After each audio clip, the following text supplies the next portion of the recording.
All right, folks, this is Galaxy Nail 2025. We are back. We're going on to Chapter 3 of Case 2 of Criminal Case and Conspiracy, where Elaine Seabrook was found dead in her home. We're going to find out who the killer is. Let's go. Jacob, it turns out our victim wasn't a perfect housewife that we assumed she was, but her bad behavior drove somebody to pull a nail gun to her head. We're going to... Wait, who's yelling? I can't believe you pried into my personal affairs, Gabriel. I understand that you're embarrassed, Rita, but there's no reason to be. I'm not embarrassed, Jacob. Know that you ever look at my laptop again, I will. Rita, Gabriel, just what is going on? Nothing's going on. It's really not that big of a deal. I just happened to catch a glance at Rita's computer. I was on a dating site. There, I said it. I imitate men in person, so I'm trying to meet them online. Now, forget this conversation ever happened.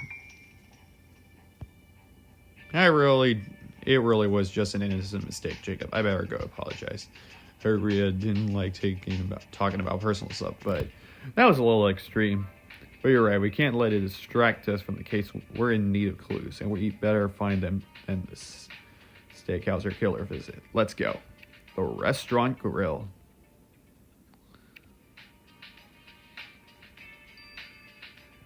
Okay.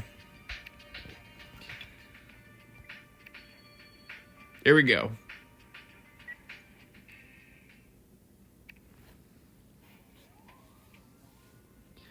Let's do this.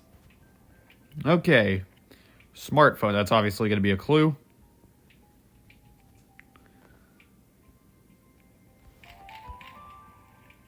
A jam jar.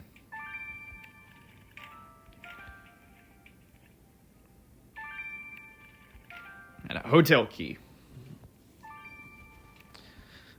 That was really quick of what I did. 9 seconds.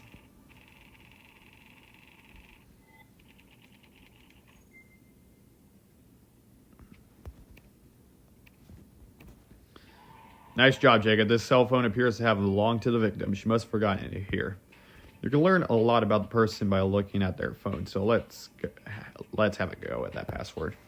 It appears to be a room key from a local motel. Something seems to be written on the key. Can you recover? We better tape that torn paper back together, too. Jacob, the sooner we solve this case, the better. I want to make a good impression on my first shift. All right, let's go. Examine the motel room key.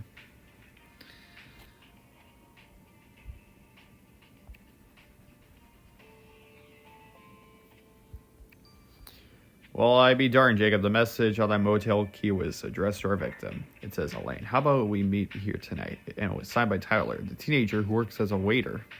What on earth, Jacob? Tyler invited Elaine to a motel. We already know she was sleeping around, but he's a little more than a kid. Surely she wouldn't have. I agree, we need to talk to Tyler again, and fast. Okay. Torn doc. Cell phone. Okay. Gonna have the biggest brains ever.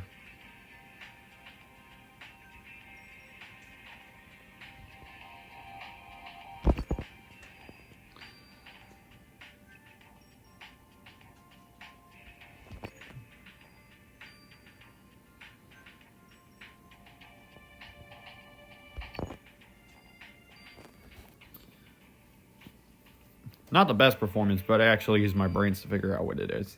Oh, it looks like the victim had a voicemail she hadn't listened to, Jacob. There's only one thing for it. Let's have a listen. Miss Seabrook, I have asked you time and time again. Please do not make any more appointments at Fairview Family Practice. I strongly suggest to find yourself a new physician because my secretary is under strict instructions to not take your calls. Fairview Family Practice, Jacob, this message must have been left by the physician we met earlier. I wonder why Dr. Gibbs no longer wanted Elaine to visit his practice, though. Let's ask him. Okay, torn document. It's a good thing we have plenty of stars to get through. Oh boy, this...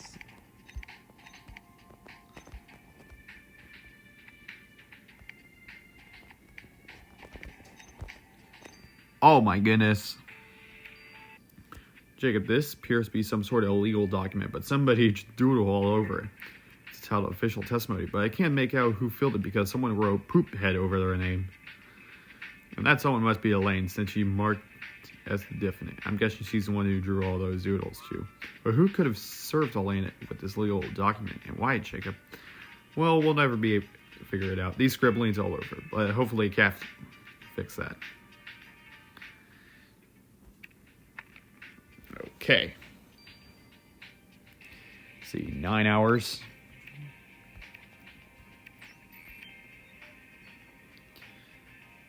Tyler, you found your invitation to Elaine. Pretty slick, huh? I spent week wages on that room for us. Yes, very smooth. So you were having relations with our victim? I wish. I went to all the effort of booking that motel room, and then she turned me down, laughed in my face, in fact. But I know for a fact she was sleeping with half the neighborhood, so why did she reject me? I was humiliated. Regardless of how many people Elaine slept with, young men, you weren't entitled to expect anything from her. And if her rejection led you to commit murder, you can expect a hefty prison sentence.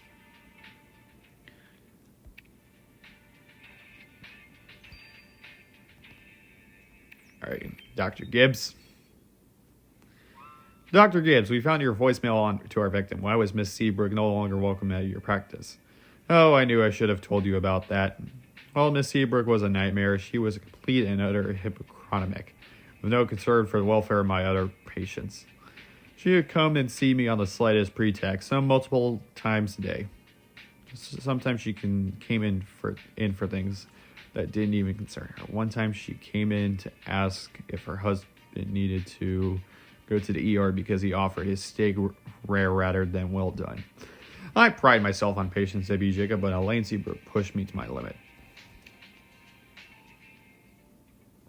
Alright guys, I'll see you guys in 9 hours. This is Galaxy Nail 2025.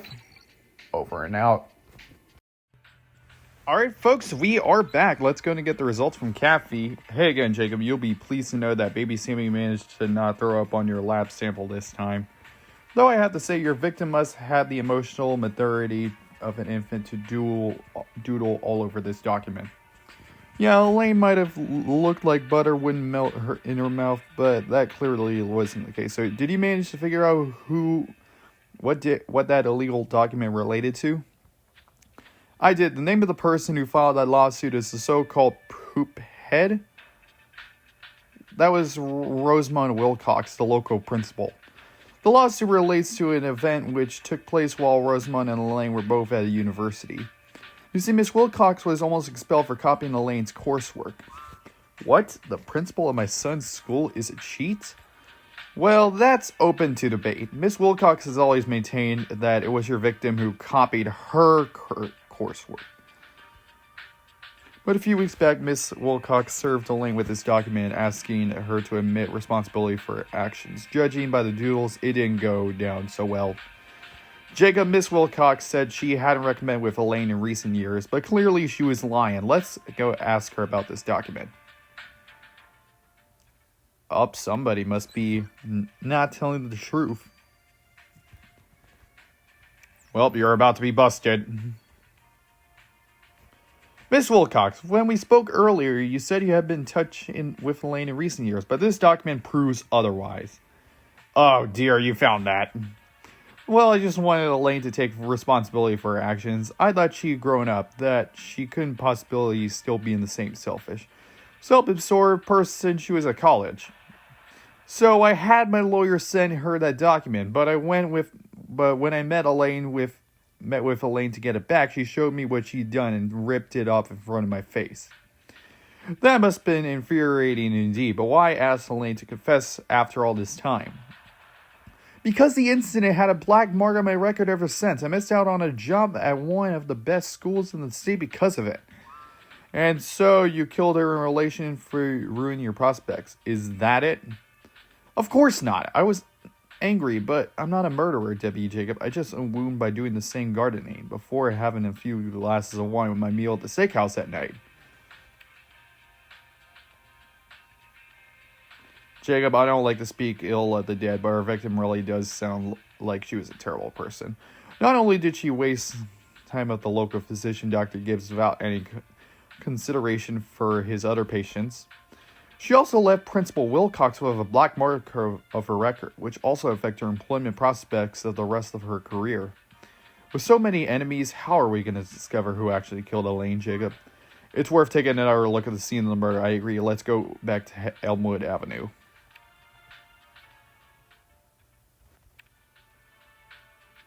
It could. Now, before we actually... O positive, A positive, B minus, A minus.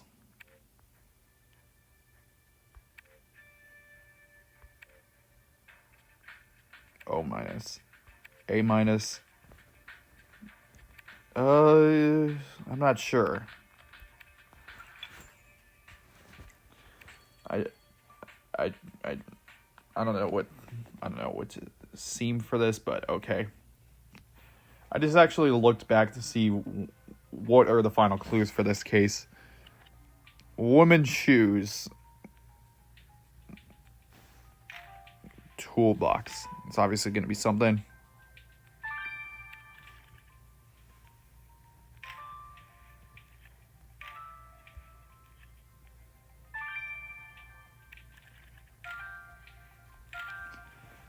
Okay. Not the best score. I'm not perfectly handy around the house, Jacob, but I'll be damned if that's not our nail gun. You found our murder weapon. And you're right, there are some fibers trapped in it. We better take a sample quick. And that's for that toolbox. If you think we might actually find a lead inside, then let's dig in. Jacob, I got the feeling that our first investigation together is drawing to an end. Let's catch this killer. The nail gun. Okay, let's go in and get these two done. Oh, wow. Oh, a handkerchief. Well, your instincts prove right yet again, Jacob. That handkerchief you found in the toolbox is soaked with blood. I bet my bottom dollar that this handkerchief is tied to murder. Let's get it to Rupert to find out. Alright, let's see how many hours this is going to take. 9 hours. Oh, jeez, this is going to be a lot.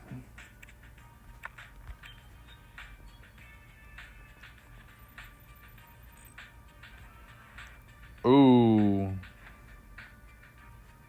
Obviously going to suck on this one.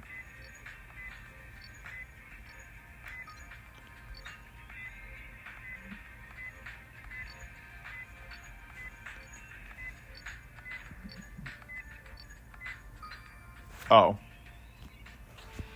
14 seconds could have been faster. The fibers you collected from the murder weapon could be the clue which breaks the case wide open, Jacob. Let's get them to Rupert. Both of them Rupert Winchester. It's going to be 15 hours. Yep. See you guys in 15 hours. This is Galaxy Nail 2025. Over and out. Alright, folks. We are back. Let's go and get the results from Rupert. I'll be the one giving you the results of that bloody handkerchief you sent us, Jacob. I finally got Rupert to try out my VR headset, and to put in his words, he had a bit of a funny turn. I think that's British for feeling unwell. Either way, Rupert's having a quick lie down. Well, I trust you up to the job, kiddo. What do you got from the handkerchief? The blood was definitely your victim's, which means your killer must have wiped their hands on the handkerchief after the murder. But clearly weren't thinking straight, because by doing so, they left a small sample of their own DNA on the handkerchief. It wasn't much, but it was more than enough to ascertain that you're looking for a killer who has green eyes. So our killer has green eyes. Well, we'll soon have the green light to slap the cuffs on them, Jacob.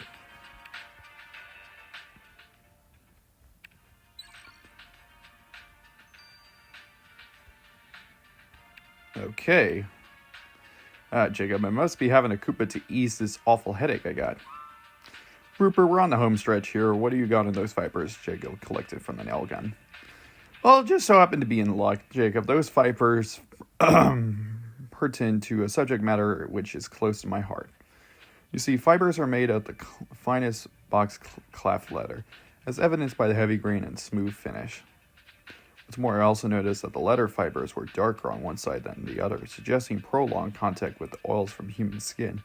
It wasn't hard to put the two on together. The only leather that would be in conscious contact with the skin is a watch strap. The fibers come from a good old-fashioned watch. So our killer was her watch. Do they? Well, I'm counting down the minutes until we have them behind bars, Jacob. So it's either going to be the principal or the neighbor. This is it, Jacob. You and I are about to solve my very first case with Grimsboro PD. Let's arrest this killer. It's got to be one of the two. I mean, they're both wearing watches. And they have everything.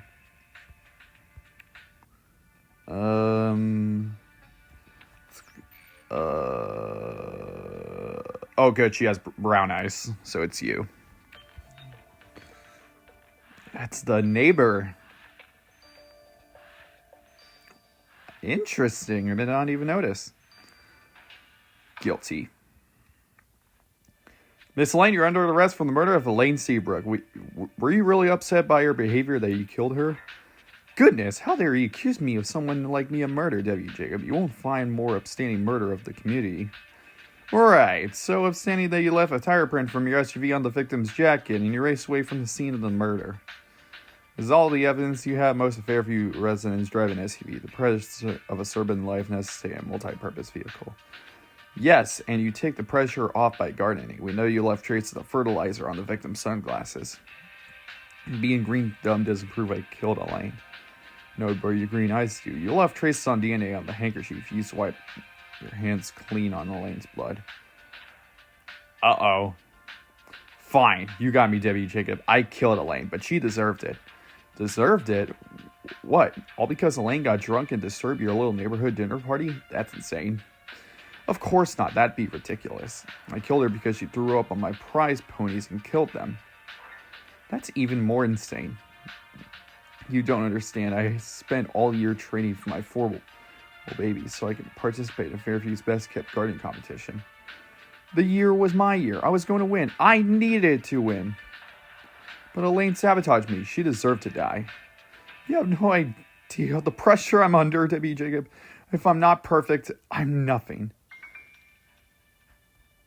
Dang, you shouldn't lie about the pressures of suburban life, Miss Lane. You're under arrest. Cynthia Lane, you stand accused of murder of Elaine Seabrook. How do you plead? Guilty, Your Honor, but you have to understand what Elaine did to me. Right, I see you killed her because she vomited in your flowers' beds. Not just my flower beds, on the prize ponies. The only things matter around here are how well maintained your garden is, how chewy your cookies are, how often you go to pillates. There's so much pressure to be the perfect housewife. I think I've heard enough. For the murder of Elaine Seabrook, this court sentenced you to 20 years of prison and giving your event emotional distress access to psychological counseling. Will there be a garden? Will there be ponies? Gloria, I'd like to congratulate you on solving your first case with the Grimsboro PD. I think you're going to fit in just fine around here. Thanks, Chief. I couldn't have done it without Jacob. I knew the type of crime would be different from Chicago, but I'm still struggling to believe a person could kill someone over some flowers. My ex-husband wanted me to give up my career and become a housewife, but that stuff makes me glad I didn't. Anyways, I reckon we make a party kick-ass team, don't we, Jacob? Now I say we go out for a meal to celebrate. Alright guys, that's going to wrap up Chapter 3 for the conspiracy of Case 2. We'll see you guys in Old Friends New Beginnings soon. This is Galaxy Nail 2025. Over and out.